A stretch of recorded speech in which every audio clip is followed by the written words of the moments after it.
Everybody, welcome to the Outdoor Adventure Hour. My name's Jason from the Rogue Banshee, and I am joined with my good friend Robert Lupo from Lupo Outdoors. Hi, So everybody. today, so today we're going to be talking about camping firsts. Lupo and I were sitting there talking about a topic, and it was kind of fun just thinking about like our first time camping and just weird stuff that happened, and especially when you have no idea what you're doing.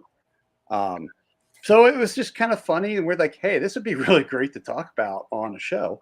So, with that, hey, Robert, what was your first time shopping? Shopping. What was your first time camping? I'm thinking about shopping already. Oh my goodness, yeah. Well, because that's a big part of camping. You notice that it costs you more money for food for a weekend of camping than it does just eat at the house. You Yeah, buy everything, but yeah, we can go into that in a minute here. The first time I ever went camping, I was in the Cub Scouts. see, I Yeah, was too. Uh, it was back in California. I was living in Santa Barbara, California at the time, and we went camping. And there's a huge difference between the gear that we have today and the gear that we have back then. I remember I had my grandfather's. I borrowed my grandfather's sleeping bag, and the goddamn thing probably weighed 40, 50 pounds. It was a big, well, when you're like a Yeah, small kid, yeah, it was this massive thing that I had you know, to carry around. And it wasn't just a simple camping trip. We had to hike to the campgrounds. We just didn't yeah. drive in and drop and throw up the tents. No, we had to hike in there. And I mean, like, I'm so tiny, and this thing is like we Over we your rolled. head, you have to roll up here. No. We rolled it like a horseshoe, and you put it over your head so you could carry it. But it was longer than me, so I'm tripping over it, and it weighs a ton. Oh my God. That was the worst 20 feet of my life. No, I'm kidding. It was a long hike. It really was a long hike, uphill, down here, and so forth. And then when we get there, the tents are crappy, and there's all this stuff we had to deal with. We had to go look for camp wood, and we didn't have back then we didn't have the magnesium things Yeah. where you can scrape off some magnesium and then hit a spark and light it up. No, we weren't allowed to use matches. I mean, it's Cub Scouts, so we had the whole where you have the bow and the stick and Yeah, you're the going to bow do and the stick. friction. Yeah, That was invented specifically to laugh at kids I because agree with you. it never works. I don't care, and I was like, come on, you can do it. I'm like, can you show us? Yeah, Sure. right. Yeah, And the it comes adults down to that. can't do it. Yeah, it comes down to those those who can't do teach, right? Yeah, yeah. It's like even in the TV show Survivor, it's not like you see them pulling out a bow and trying to do that. Even they're smart enough not to even try that, right? Oh, it's And just these yeah, just and someone goes, well, you should bring a magnifying glass, and I'm like, it's dark. yeah, And they're like, well, yeah, yeah, but great times. I remember the first time, because I mean, I grew up in Santa Barbara, right? And you look up and you see a couple of stars, but we were way out there and away from the light pollution. And to sit there and just like sit there by a campfire, and I was lying back, and I was just gazing up, and I've never seen so many stars in my life. It was just this explosion of all these little things, and you could see the galaxy, and it was just awe-inspiring and amazing. yeah. Well, it's like you grew up outside of Santa Barbara. There, I grew up outside of Philly, so we had the same light pollution. Man, you didn't really see stars at night. I mean, yeah, you saw the major constellations, but so my first camping was also Cub Scouts, and we went camping up in the Poconos. Yeah. So, and it was interesting. We didn't have to camp. We didn't have to hike in like you did. I mean, we hiked, but it was like, I don't know, like a mile, which is like not much. But I remember the biggest thing I remember from the first time camping was the tent. Like, I mean, yeah, there was the hike in, right, which wasn't that bad, but it was the tent, the old Boy Scout pup tents that, well, stunk, right? I mean, you smelled the mold mildew in those things, right? Oh my God, the Because canvas tents. Oh geez. yeah, You're yeah, like, you unroll it and there's like dead mice rolling out of it, and you're like, Jiminy crickets, good Lord, and yeah, you're like, what the heck is that smell? You know, and yeah. true story, that's how they invented Lysol. No, Really? it's not how they do Because of Cub Scouts? You see, because DLD After Dark, he's a good buddy of mine from the channel. He's like, he was laughing when you were talking about it was the bow was invented to punish Cub Scouts. Yeah, I But saw that. I agree. I think it was. I think it was like, um, you were being punked before being punked was actually a thing, right?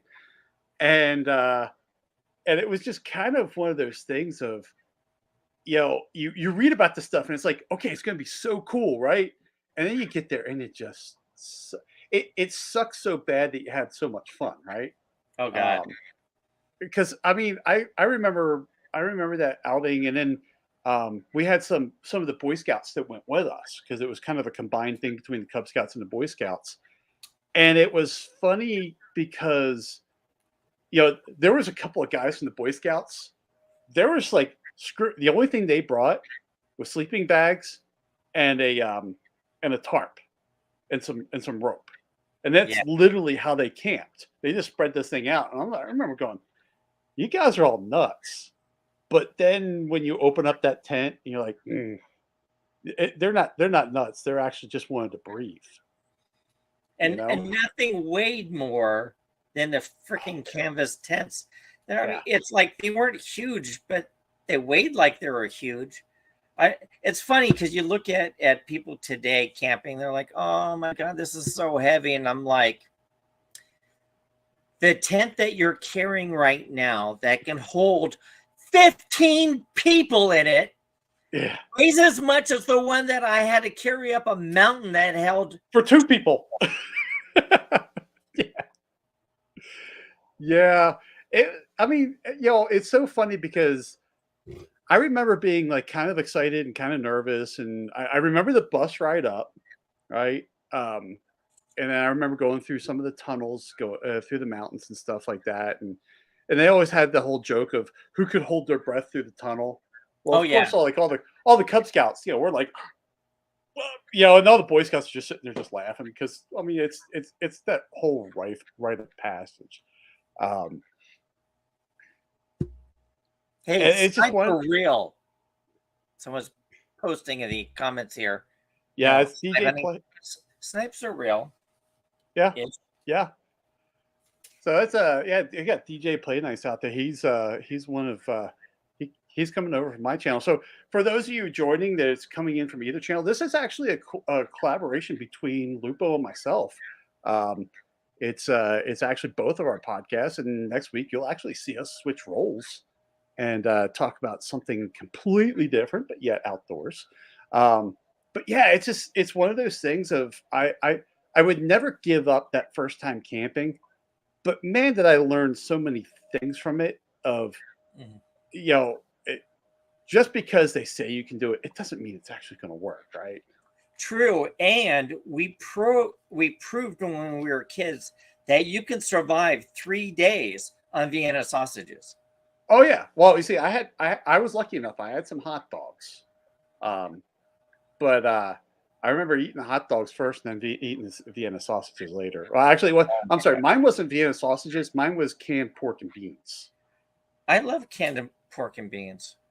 I did And too, but it's just one of those things. I mean, when you yeah, have like, yeah, you have 100 kids eating canned pork and beans. Well, yeah. At nighttime, it keeps the bears away. It does. It does. I mean, it's kind of like you're kind of laying down that whole fog through the whole thing. It's just, yeah, it's just fun. It's just fun. I mean, I remember the hikes, like the first hike that I was on, and and you remember the old like canvas shoes with the red laces and Yeah. the canvas boots. Um, yeah, just kind of going out for the first hike, and oh man, it was just like so much fun.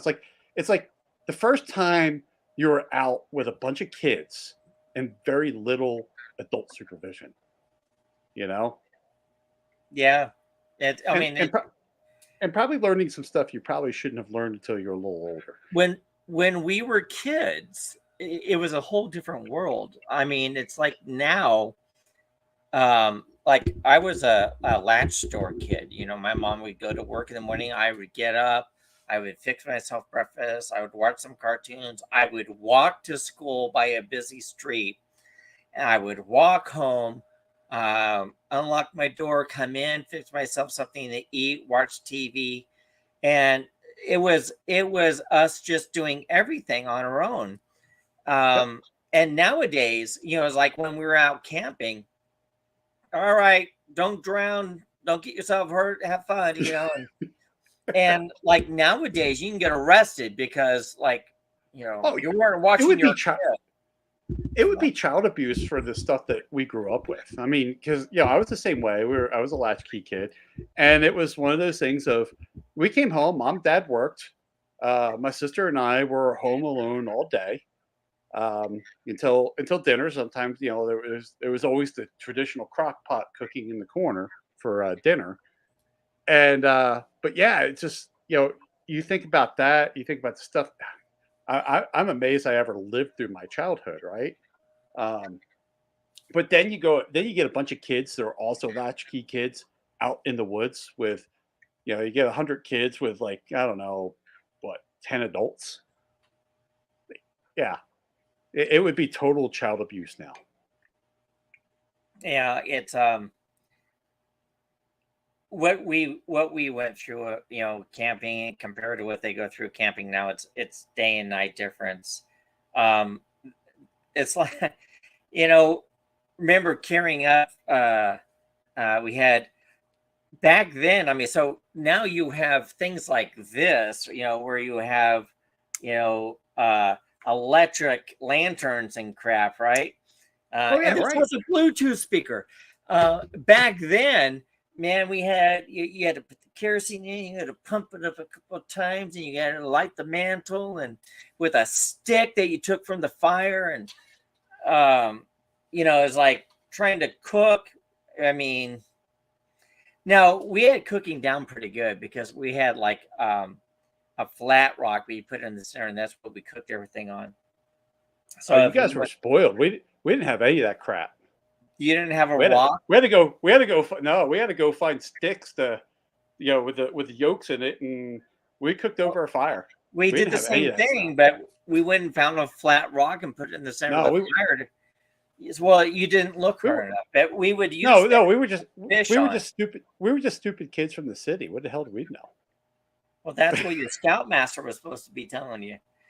Yeah, But here's the kick: it you should never throw or put rocks into a fire if you don't know what type of rock that is, and I'll explain why. Or actually, the people watching, can anyone guess why you don't put just random rocks inside a fire? We From it our might take them a viewers. little while to read. So I'm gonna guess. Well, you don't know what the composition of the rock is, and you might have a little bit of a small explosion or a pop. But not all rocks. There's one Right. specific rock that explodes, and it's sandstone. You never put a sandstone into a fire because it holds moisture and then it explodes. Um, Cool. so if you have like granite's fine. Throw it in there. But so like if you can find a slab of like granite rock or something like that, a hard rock, we put it in the fire and then we can cook our fish right on top of it. And it's like, well, isn't it You guys dirty? had fish? Oh my god! You guys had fish. We had. I'm telling you seriously. Ours was whatever canned goods you could pack in. That was what you ate. It wasn't like we went out fishing. I mean, again, you got a bunch of inner city. I wasn't inner city, but you got a bunch of Philly kids out there in the woods. Yeah, we were out there for. We didn't know how to fish. we knew how to run a can opener though. Oh, that was always fun. Yeah, you had your little, Army surplus can Oh, opener. yeah, the survival. Yeah. Yeah. I just watched. Hey, my sister's here. Hi, Paulette. That's my sister, who's actually in California. So it's interesting when you look at things like now they have quick open cans where you can just pop it over and pull the thing over. We had these tiny little can openers and that were rusty and sharp.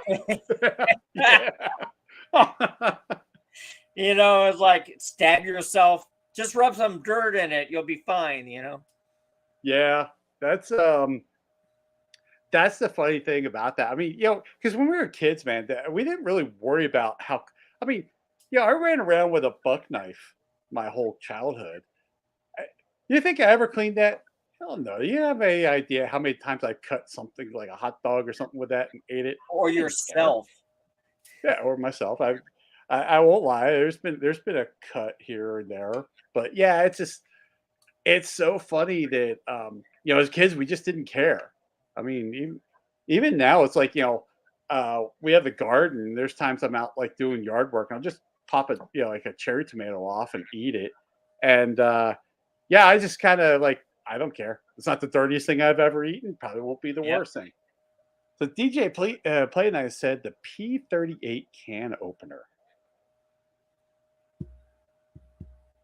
I will have to look that one up because I don't know what the P38 can opener is. So Google will tell me.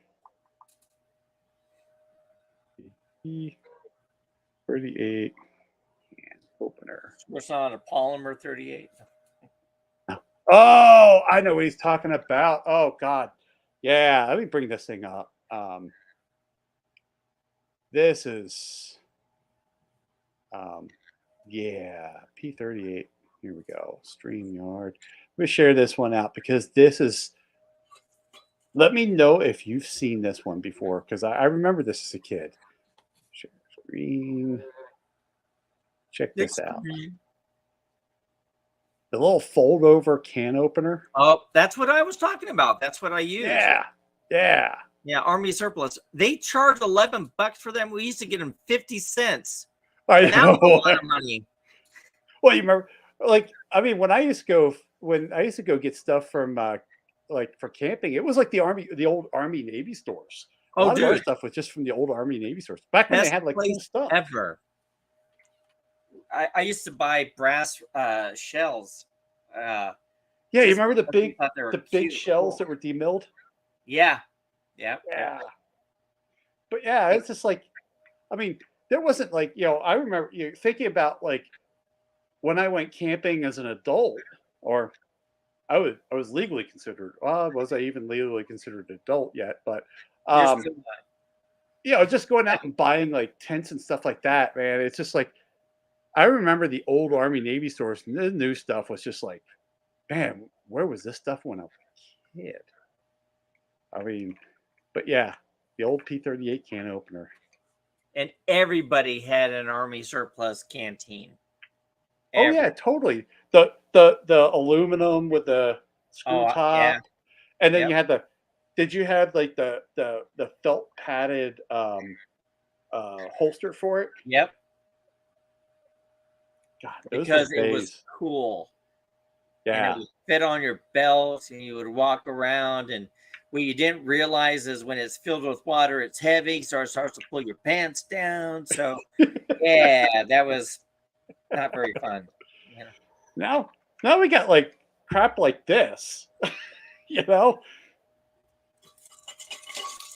My Bucky. There you go. Yep. But yeah, it's just one of those things. I remember because I remember going to as an adult, growing up, going off on my own, it was so much different than going off as a kid because you learned all the kind of the stupid stuff to do and not do. Oh, look at that! Flying Rich is here. Hey, Flying Rich. But yeah, it's just one of those things of yeah. I still had some surplus stuff Yeah, as TJ, as an the adult. plastic canteens were horrible. Yeah, And it didn't matter how much you tried to clean them out. I would sit there and it, like, it just won't stop smelling. no, yeah, it just stuck. Yeah, yeah, that's what TJ Play Nice was talking about. And the plastic canteens just stunk. They did, man. It's just Yeah. like, well, and it's like so funny when you get like you even go back before the plastic when you got those metal ones, and then you didn't clean them out, and they get like the hard water stains inside, and yeah, I probably should have died of like botulism or something from all that stuff from not cleaning out my gear as a kid. Oh, well, the kids today sure the hell would, but back then we Well, lived yeah, on dirt, you know. yeah, it's true. Yeah, So our immune we definitely systems are pretty tough. yeah, we definitely gave our immune systems a workout when we were young. I mean, that was yeah, it's rusty can Yeah. openers, yeah, canteens and stunk. But yeah, so let me ask you this: what's the one thing that if you could go back to your childhood, but you could take like one modern thing with you camping, what would you take?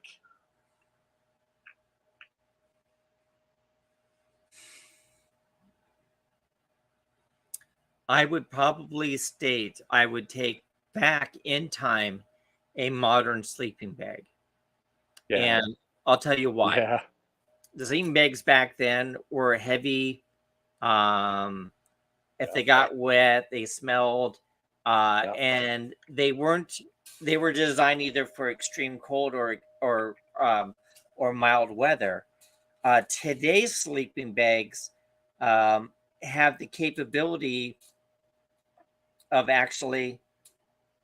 Oh, we have Vanessa Kitty came in. Hi, Vanessa Yeah. Kitty. Um, Today's sleeping bags are tremendously lighter and actually built better, where you can actually open up ports to cool yourself off and still maintain the integrity.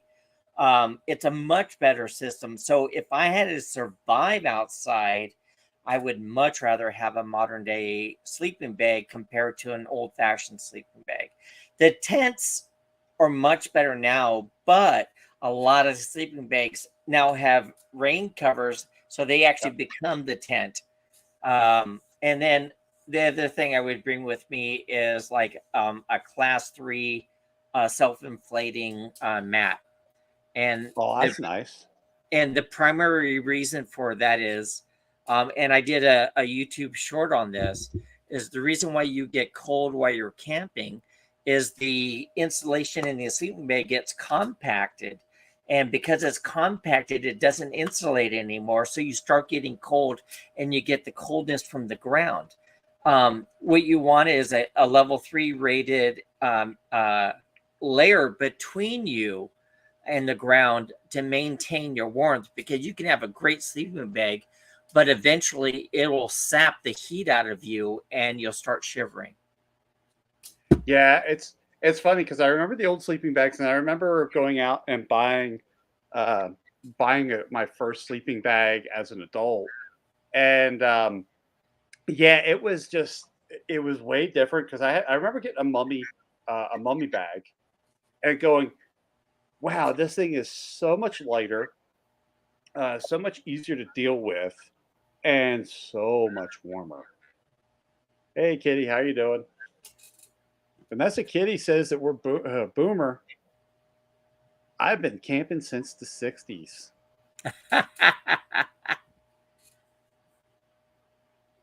Well, I haven't been 60s, but 70s, yes. Um, and then I brought this Yeah. up earlier. DJ Play Nice was surplus mummy bags were so nice, but agreed, modern mummy bags, mummies rocks.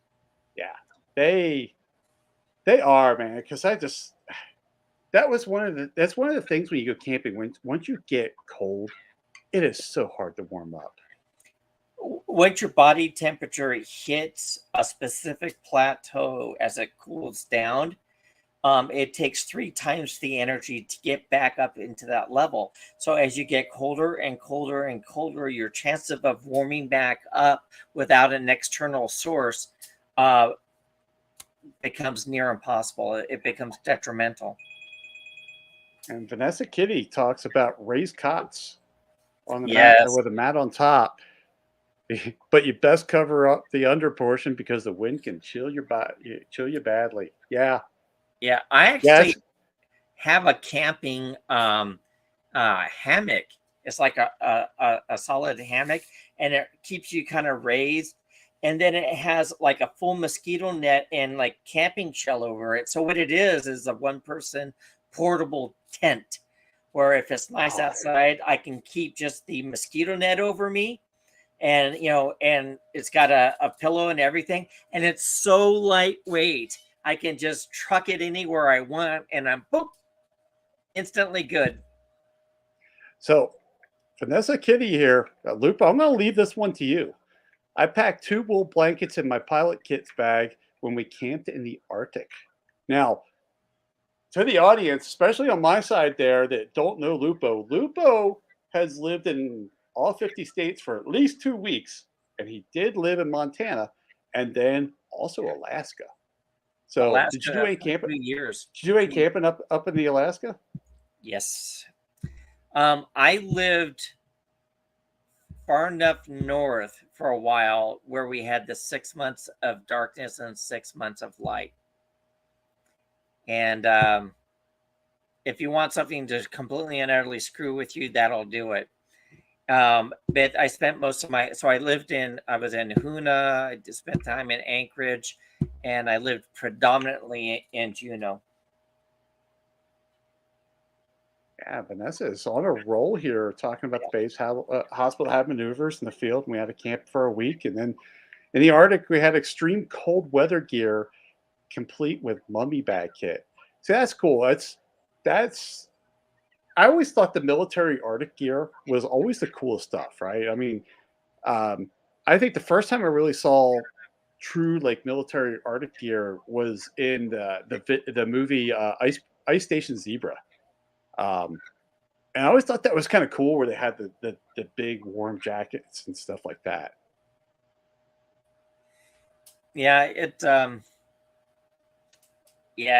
I was just thinking, people in the lower 48, which is what we used to call you guys when I lived in Alaska. You guys don't know what snow is. You have no idea. Even in Montana, you guys don't know what snow is. Yeah. When you go to bed and there's no snow on the ground, and you wake up and there's 4 feet of snow, then you've had snow. In Alaska, if you look at any picture of any house or building in Alaska, nothing is ground level. Nothing. You have about 5 feet of steps to go up to enter all the houses, because if you didn't, you would never get out of your house, or you would never be able to get in your house because the snow there is massive. Yeah, and then fishing. Oh my God, I love fishing up there. So how many times? So you were talking about eating fish on your first trip. How many times did you guys go fishing when you were out camping? All the time, because we would often camp near a lake. So, and then the one thing you didn't want to be was on canoe duty, which means you had to help carry your gear, plus you had to carry the canoe to the campsite. And we're not talking like to the parking lot to the lake, and it's like 300 feet. Yeah, we're talking a couple miles of camping, and to go camping there. But we would take the canoe out and we'd fish, or we'd fish off the shore. Best time, absolutely the best time.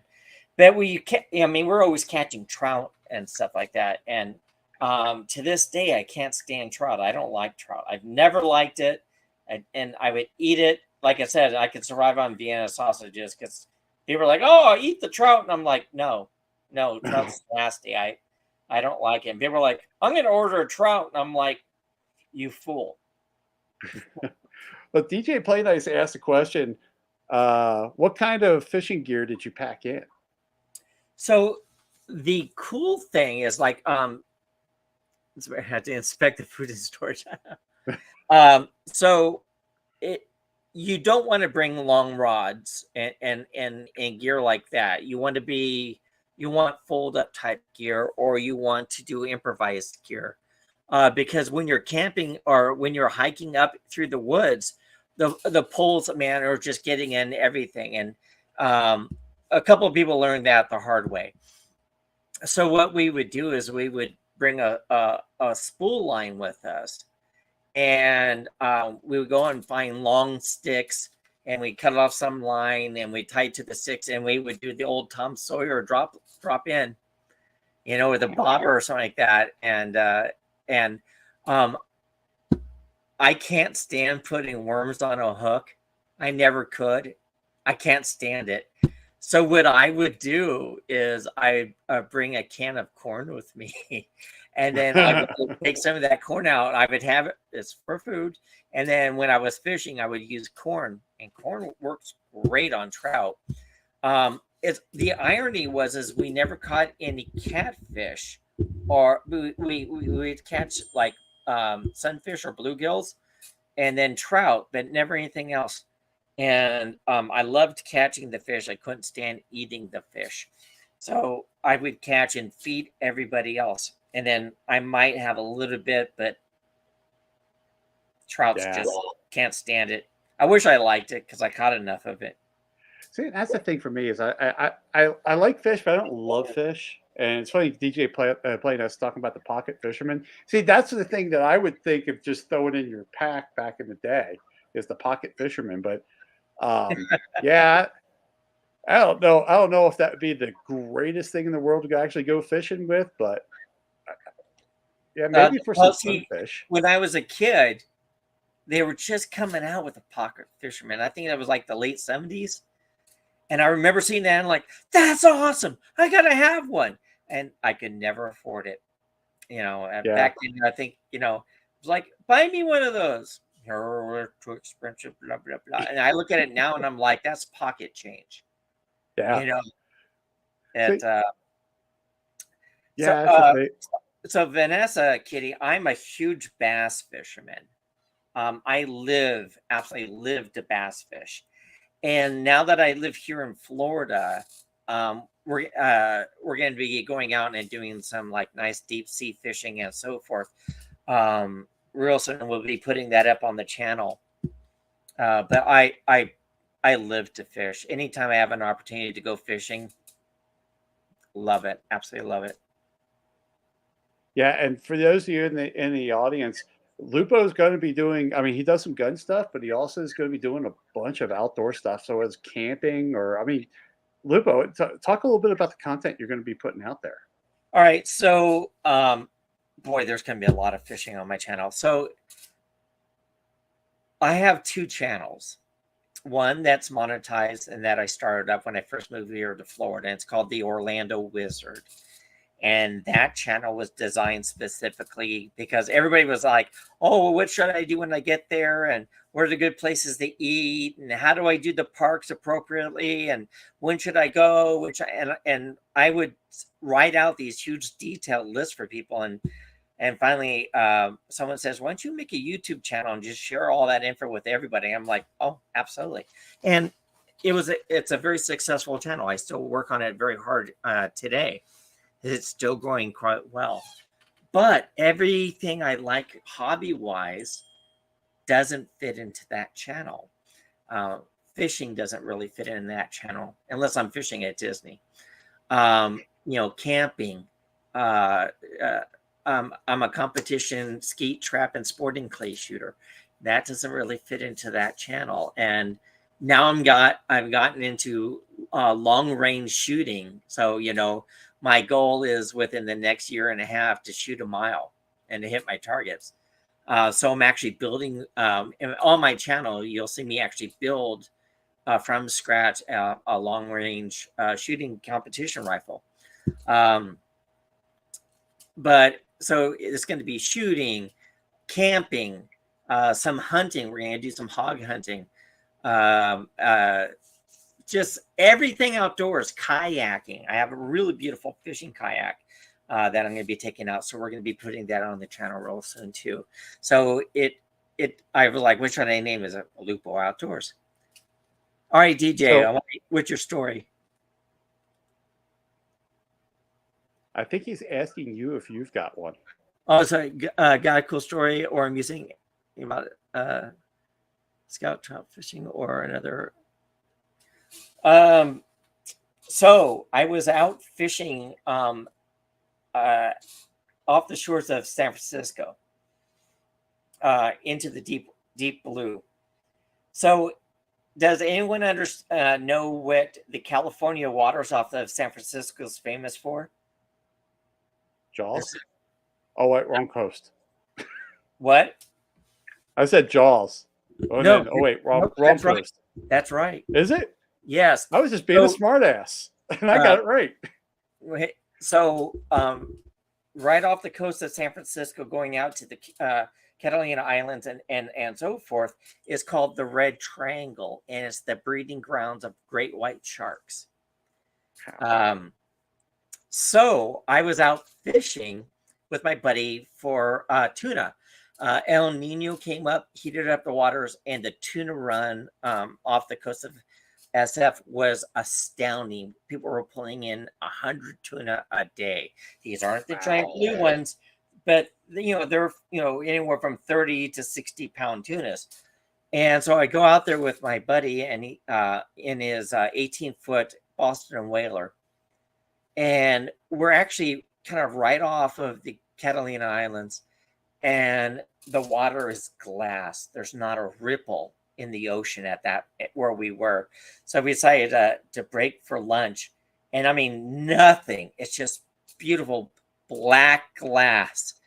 And if you know Boston Whalers, they're high in the front and they're very low in the back. So I was in the back, and I put my hand in the water, and oh my God, it felt great. It was just really beautiful, and I was just kind of waving my arm around, and all of a sudden, off the port bow, probably about, I would say 11 to 14 feet away from us, this giant great white shark comes up to the surface and rolls on the surface and dives back into the water. And my brain says, your arm looks like a worm. And my hand was out of the water. I was in the center of the boat, and I'm like, we can freaking go home now. That's fine. Like, did you see the shark? I'm like, oh, damn right, I saw the shark. Yeah, that got my attention. Yeah. I bet. But what's funny is DJ looped back around and was talking about your long range rifle. He was wondering what caliber you're going to build that distance rifle in. Okay, I'm glad you asked, DJ, because so here's something about me, and that Jason knows is I'm ADHD, which means I either can't focus or I super hyper focus. And long range rifle shooting, I have now become super hyper focused on it. So here was my thought process. I have 3 guns right now that I'm going to be building up and competing against each other in long range to see how far they go out. And they're all in 308. I'm building the one, and my first thought was 6.5 Creedmoor. It's a great long range round, and there's a shooting school in Texas, and all they use is Benelli Lupos in 6.5 Creedmoor, and they hit 1,000 yards all day long. So I was thinking about 6.5 Creedmoor, but now I'm leaning towards 6.5 PRC because I want to go a mile out, and that will do it. So I can buy the barrel. I can get a Hawa 1500 and 6.5 PRC with a 26-inch heavy barrel threaded. And then I can drop it into my own stock and then do my own scope. Theoretically, I could build a long-range rifle with scope and everything I need for under $1,500. I've got it kind of planned out, and I'm going to be going through that on my channel and the build. We're going to walk through the build. But I'm still on the fence. I'm kind of thinking, so here's the deal, is if you're going to do a budget rifle, you can't build a budget rifle and then shoot $5 a shot ammo. That makes no sense whatsoever. So the ammo price makes sense to me. 308 is everywhere, and it's not very expensive. And 6.5 Creedmoor, even match rounds now, are maybe about 20 cents more per round than a 308 match. So that to me is okay. But when we looked at the 6.5 PRC, that starts going to $1.85 average per round, and that starts to get expensive. So, like, as a competition shotgun shooter, I used to do all my own shotgun shells. So I always load them, and I was meticulous to make sure that I was running at 1,200 feet per second. So you have that consistency. It's the same thing with any competition shooting. You want to stay at a consistent. So the thing you don't want to think about is the speed of your bullet or the speed of your shells. When you're shotgunning, when you're doing leading targets, that lead, it has to be muscle memory. So that's how I looked. I always looked at it. And then, so I don't know if I'm going to do 6.5 Creedmoor with a 6.5 PRC. What's funny, everybody in the audience, Lupo and I work together at our day jobs, and he's going to obsess about just that question for at least a week. At least a week, he's going to obsess about that. And I'm going to, and thanks for bringing that up, DJ, because I'm going to hear about it every meeting with Lupo. Jason and I talk every single day. Yeah, we talk every day. So we figure we launch a podcast, we could talk even more. Yeah. So DJ, what would you recommend? 6.5 or PRC or 6.5 PRC? And Vanessa, do you have anything to kick on that too? She was asking earlier what scope you were looking at. Oh, I have it right here. Of course I do, because I found this scope, and you can get this scope right now. It's on sale at Optic Planet, and it's on sale for 55% off. We just drop everything. I had never heard of these guys.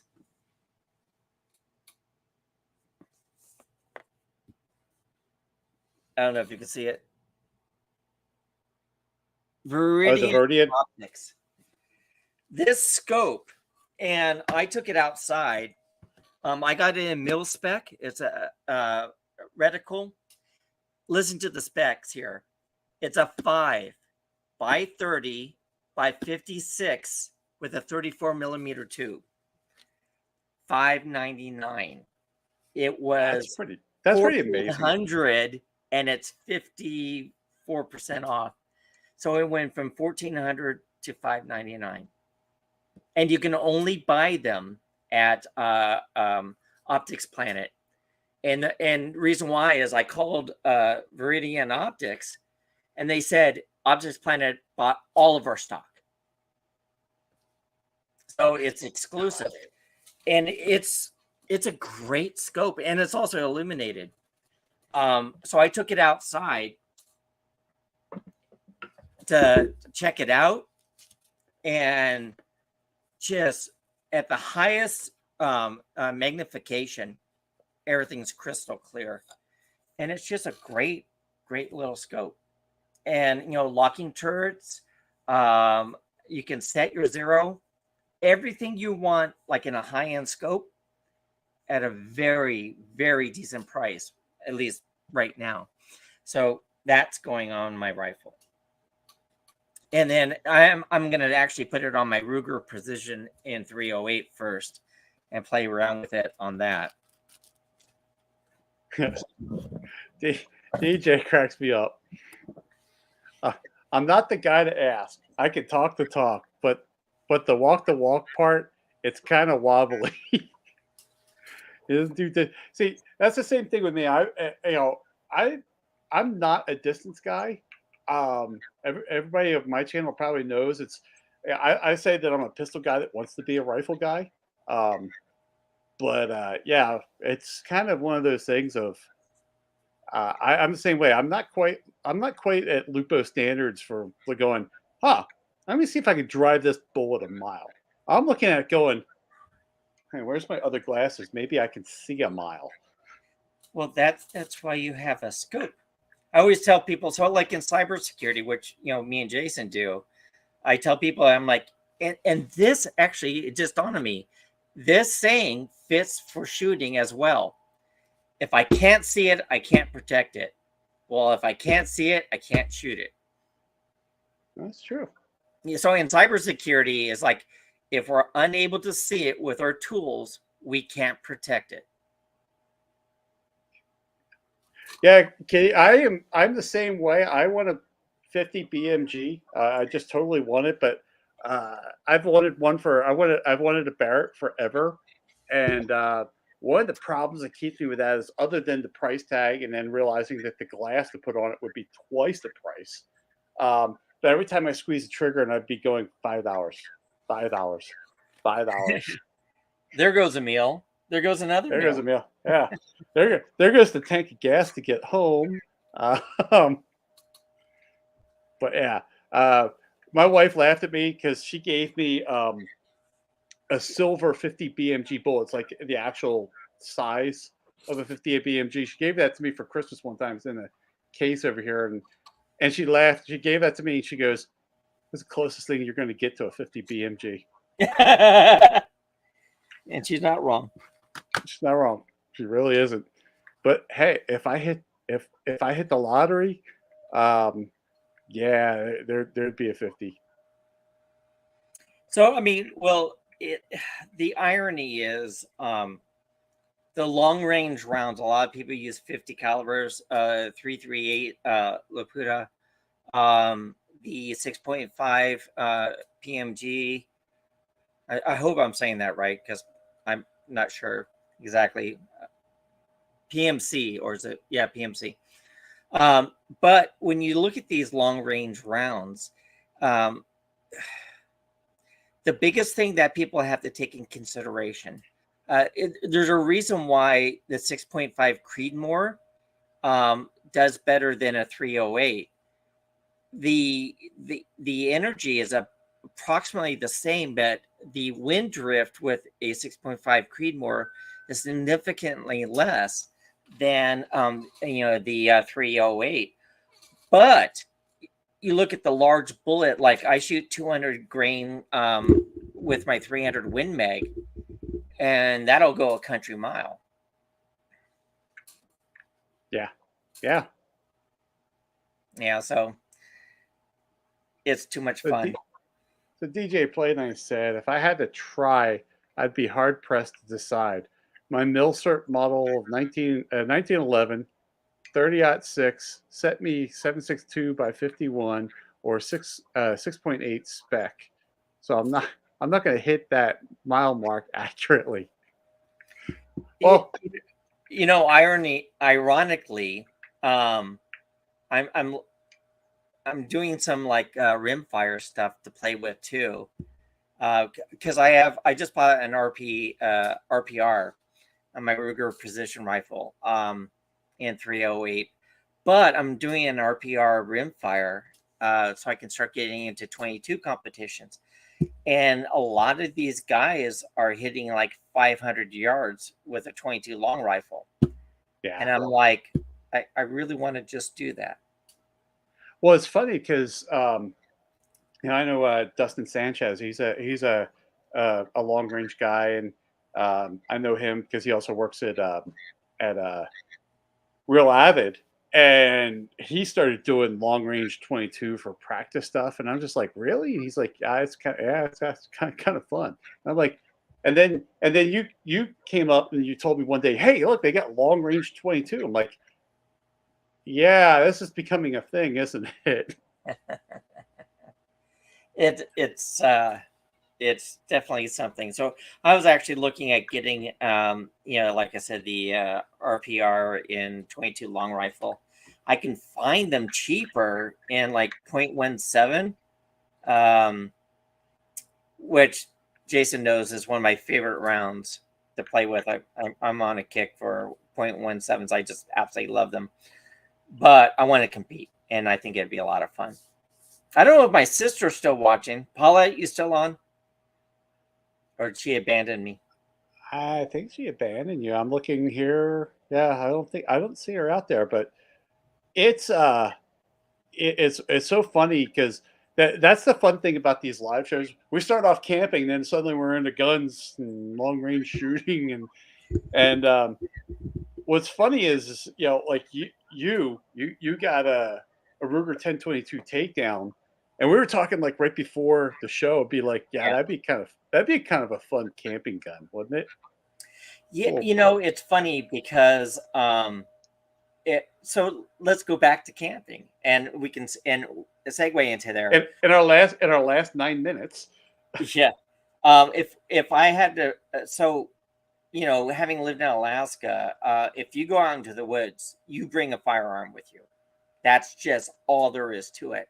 So here in the state of California, and here in the state of Florida, you are allowed to open carry if you're camping, fishing, or going hunting, and you're allowed to open carrying to and from that.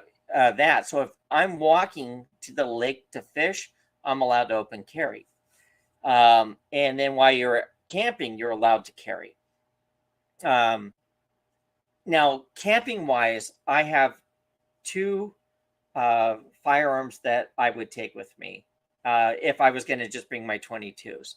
My 1022 takedown, which I've modified a bit with my Impul, and then the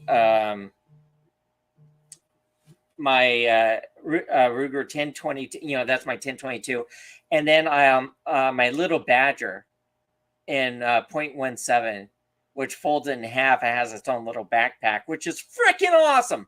I'm just saying. Really? It's a single shot. My Ruger's like 10, Tell me how you really feel about that little Badger. I mean, really, right. said that I'm hearing some disdain in your voice about that one. It's if you haven't played with the little Badger, they're very inexpensive. It's an all metal and plastic type gun, unlike the Picatinny rails. But what I loved about it is it came with a threaded barrel.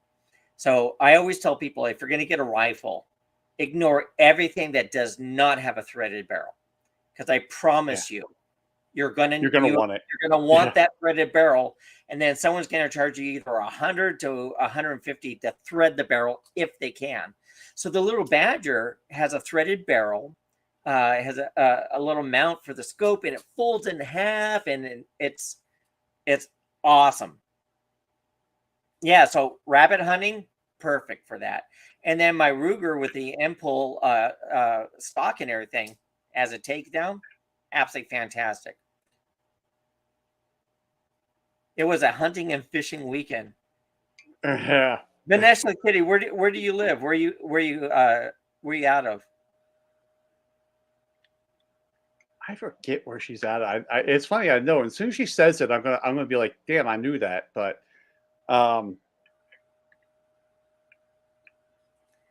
they got upset. Anyways, I would. You see, it's funny because I used to take going out as an adult. I remember buying a Remington Viper, which was a 22. It was plastic. It was a plastic stock and all that. And me and my buddy used to go up there She's in Connecticut now. Oh, Connecticut. Um, Love it up there. It's so beautiful. I remember used to going out there because 22s are just fun. Like camping and 22s just kind of like go hand in hand to have fun, right? Not to say that there wasn't the 9mm or 357 anywhere near us at the same time, but yeah, it's just like, if you're old enough to shoot and have a gun and go out and you're in some private land or even some public land, you can do some shooting. It's just 22s are great because they don't really piss anybody off when you start shooting them. They're not horribly loud. It's not like shooting a Yeah, 300 Win Mag. yeah. Boom! What the fuck was that?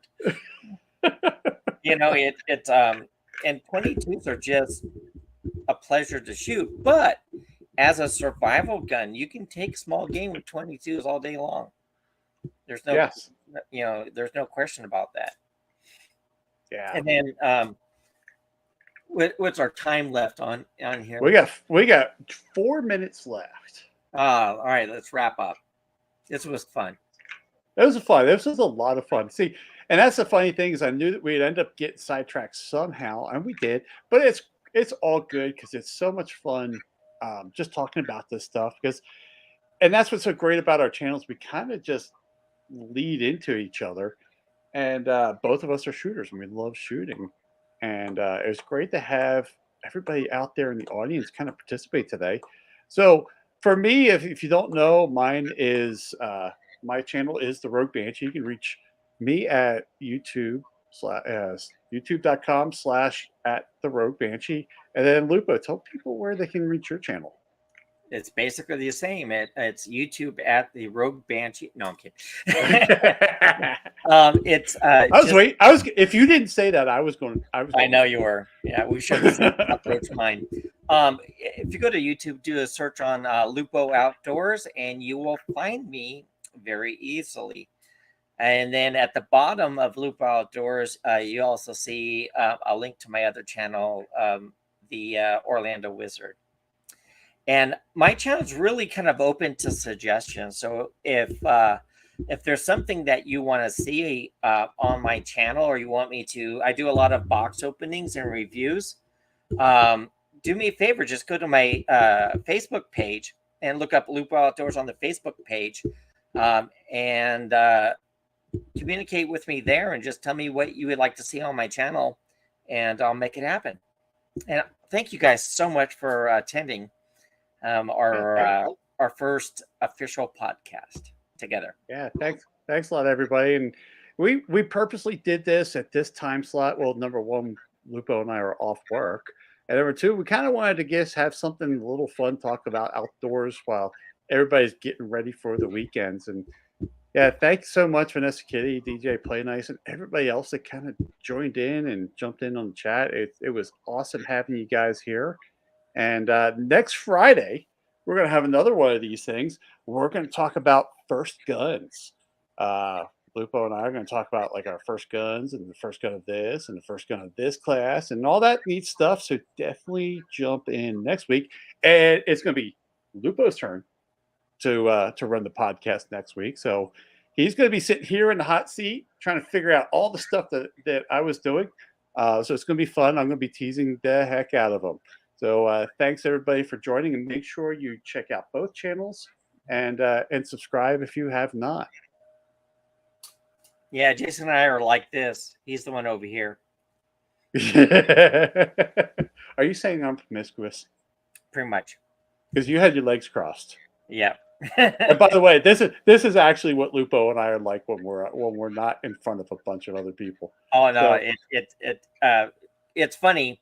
Jason has become one of my absolute best friends in the whole world, and we've never met face to face. Never. But we will in January. We will in January at SHOT Show.